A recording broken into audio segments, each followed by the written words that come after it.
항상 새로운 지식에 목마르고 또 핵심을 꿰뚫고 싶어 하시는 우리 학습자, 청취자 여러분 환영합니다. 오늘 우리가 함께 뛰어들 심층 탐구의 목적지는요, 조금 특별합니다. 네, 아주 묵직하면서도 우리 삶에 완전히 밀착된 이야기죠. 맞아요. 바로 오늘 2026년 4월 29일 수요일자로 케어의 뉴스의 김용래 편집장이 브리핑한 국내외 시니어 트렌드 리포트입니다. 지난 하루 동안 쏟아져진 이 파편화된 기사들을 쫙 모아서 분석해 주셨는데 오늘 우리의 미션은 이 조각들을 하나로 엮어내는 겁니다. 그러니까 단순한 개인의 노후 문제를 넘어서서 국가적 시스템이 어떻게 변하고 있는지 그 거대한 흐름을 읽어내는 게 핵심이겠네요. 정확합니다. 그 리포트 서두에 보면 책은담의 한 구절이 인용되어 있더라고요. 늙고 쇠약하신 분을 대할수록 은혜와 예우는 더욱 두터워야 한다. 이런 문장인데요. 저는 이걸 딱 보는 순간 무슨 도덕교과서 같은 얘기가 아니라 우리 사회의 낡은 운영체제, 그러니까 OS를 당장 업데이트하라는 굉장히 강력한 경고문처럼 들렸거든요.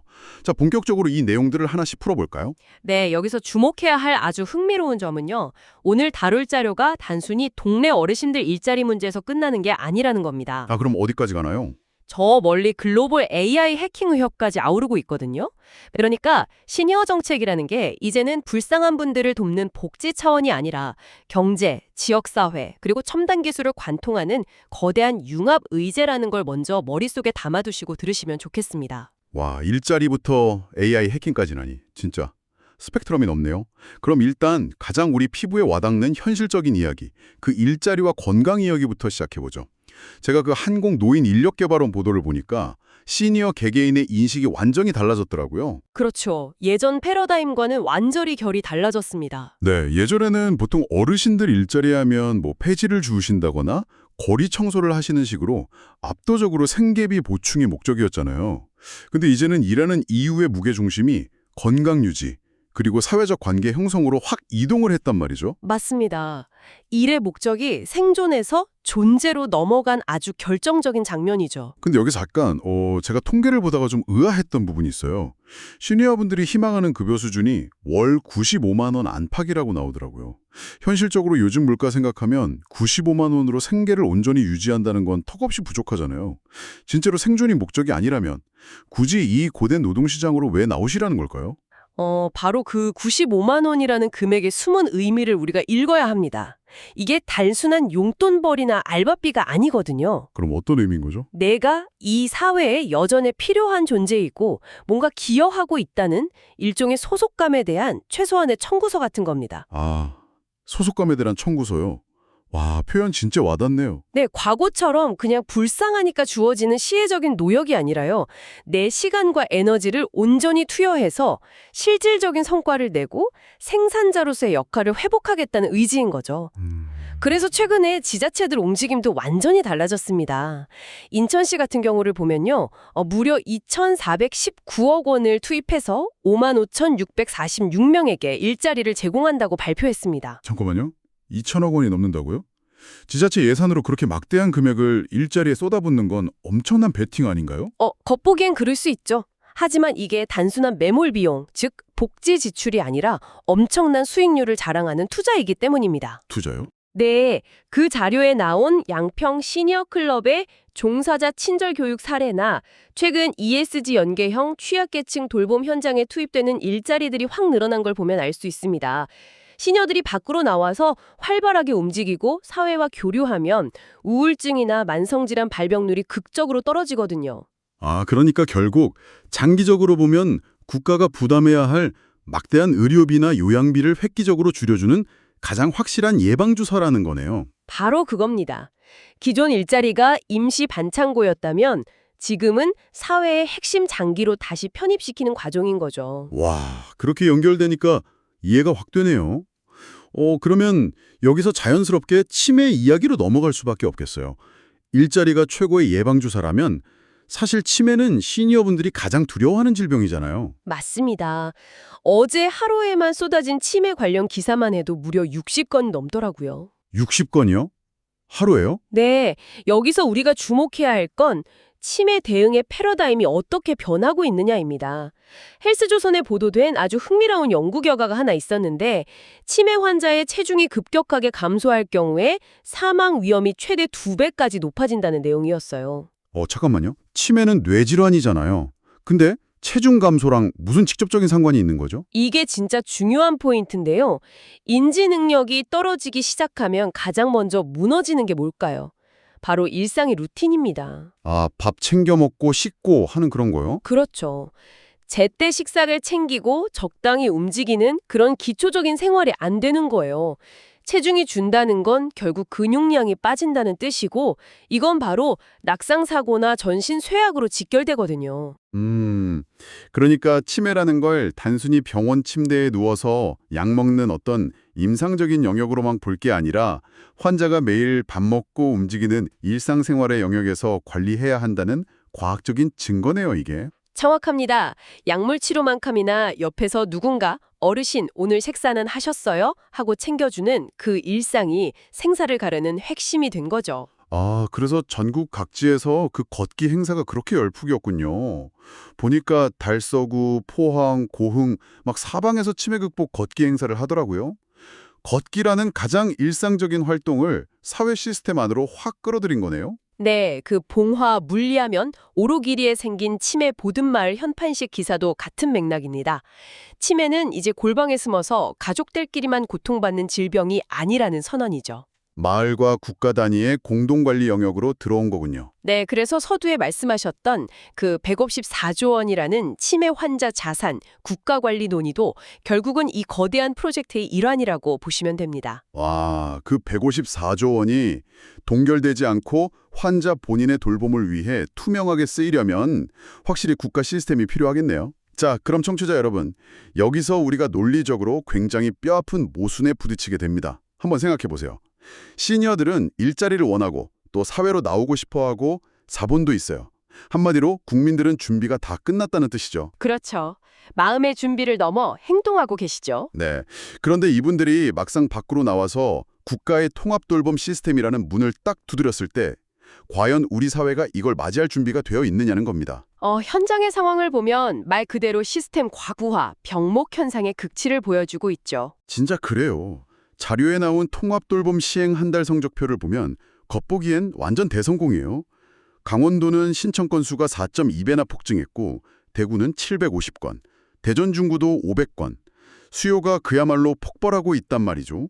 네, 폭발적이죠. 하지만 진짜 흥미롭고 또 답답해지는 지점은 바로 그 다음입니다. 맞아요. 이은주 교수님이 지적한 대목을 보니까 진짜 기가 막히더라고요. 이렇게 수요가 넘쳐나는데 행정 절차를 밟는 데만 무려 3주가 걸린다고 합니다. 당장 오늘 점심 차려줄 사람이 없고 화장실 이동조차 힘든 분들에게 3주라는 시간은 사실상 방치나 다름없습니다. 시스템의 파이프라인이 터져 나가는 수요를 전혀 감당하지 못하고 꽉 막혀 있는 거죠. 게다가 돌봄의 핵심인 방문 진료나 의료기기 지원 같은 문제도 지금 국회에서 딱 막혀 있잖아요. 의협의 반발도 있고 해서 의료기사법 개정 논의가 진전이 안 되고 있죠. 여기서 오해하시면 안 되는 게 저희가 지금 누구 편을 들거나 탓을 하는 게 아닙니다. 네, 철저히 현실의 팩트만 보는 거죠. 그렇죠. 중요한 건 법과 제도가 현장의 다급한 속도를 전혀 못 따라가고 있다는 객관적 사실이에요. 그러니까 돌봄 재정 공동행동 같은 시민단체들이 예산 없는 통합 돌봄은 빈껍데기라고 강하게 규탄하고 나선 거고요. 폭발하는 수요. 그런데 꽉 막힌 행정과 텅 빈 인프라. 이 잔인한 딜레마가 가장 극단적으로 아주 뼈아프게 드러나는 공간이 있습니다. 어딘가요? 바로 농어촌입니다. 청취자분들 이 숫자는 꼭 기억해 두셔야 하는데요. 51.3%입니다. 51.3%요? 그 농림어가 인구 중에 65세 이상 고령자 비중이 사상 처음으로 절반을 넘었다는 그 통계청 자료 말씀이시군요. 네, 맞습니다. 동네 주민 둘 중 한 명 이상이 노인이라는 뜻이죠. 이건 단순히 고령화가 심각하네요. 수준의 뉴스가 절대 아닙니다. 그럼 어떤 의미인 거죠? 농촌이라는 공간 자체가 사실상 거대한 노인 공동체, 요양 커뮤니티로 변모했다는 공간적 선고나 다름없습니다. 와, 공간적 선고. 근데 앞서 우리가 통합 돌봄의 한계를 얘기했잖아요. 도심에서도 제도가 3주씩 걸리고 인프라가 막혀 있는데 그 고령자가 51.3%나 되는 농촌에서는 대체 이 행정적 구멍이 어떤 식으로 나타나는 건가요? 이른바 3중 공백의 현실로 나타납니다. 경기도 같은 대도시는 흔히 15분 생활권이라는 전략을 쓰잖아요. 걸어서 15분 안에 병원, 약국, 복지관이 다 있는 시스템이요. 그렇죠. 웬만한 건 다 동네에서 해결되죠. 하지만 농촌은 첫째, 돌봐줄 인력이 텅 비어 있고, 둘째, 병원에 갈 이동 수단이 없고, 셋째, 응급처치를 할 의료시설이 없습니다. 이게 삼중 공백입니다. 인력, 이동, 의료시설이 전부 없다는 거네요. 네. 최근 설문조사를 보면 어르신들의 90% 이상이 살던 곳에서 계속 살고 싶다고 응답하거든요. 그런데 이렇게 인프라가 붕괴된 농촌에서 계속 산다는 건 집에서 넘어져서 골절이라도 당하면 하루 종일 아무에게도 발견되지 못할 수 있다는, 즉 생존의 위협을 의미합니다. 허유, 너무 무섭네요. 내가 평생을 살아온 내 집, 내 고향인데 그게 사실상 고립될 섬이나 덫이 되어버리는 거잖아요. 정책이나 제도가 철저하게 인구가 밀집된 도시 중심으로 짜여 있는데 정작 제일 다급한 농촌에는 혜택이 전혀 닿지 않는다는 게 진짜 뼈아픈 모순이네요. 여기까지 들으시면 그럼 시골에 병원 짓고 버스 늘리는 물리적인 인프라만 해결하면 되겠네 하실 수 있어요. 하지만 시야를 조금 더 글로벌 트렌드나 다가올 미래 기술 쪽으로 넓혀보면 눈에 보이지 않는 구조적인 맹점들이 데이터 속에 숨어 있습니다. 물리적 공간의 공백 말고 데이터와 시스템의 공백이요. 저도 그 부분 봤어요. 케어 뉴스가 보도한 영국 웨스트스트리팅 보건부 장관의 사례가 진짜 충격적이더라고요. 네, 아주 중요한 아이러니를 짚어냈죠. 그 의료 보건 분야에서 여성 노인에 대한 투자가 남성에 비해 턱없이 부족하다는 거였어요. 보통 여성 어르신들이 더 오래 사시고 관절염이나 치매 같은 만성 질환도 훨씬 더 오래 앓으시잖아요. 돌봄 수요의 절대 다수가 여성이란 말이죠. 직관적으로 생각하면 환자가 많고 아픈 기간이 길면 그쪽으로 투자가 가는 게 상식이잖아요. 그렇죠. 그게 수요와 공급의 원리고 복지의 기본인데 실제 의료 신규 투자로 보니까 남성 건강 쪽에 여성을 위한 예산보다 무려 60%나 더 많은 자원이 배분되고 있다는 겁니다. 아니 이게 도대체 왜 이런 기형적인 결과가 나오는 겁니까? 이 역시 정책 자원 배분의 팩트로서만 건조하게 보면 대체 원인이 뭐죠? 그게 바로 시스템에 내재된 편향성입니다.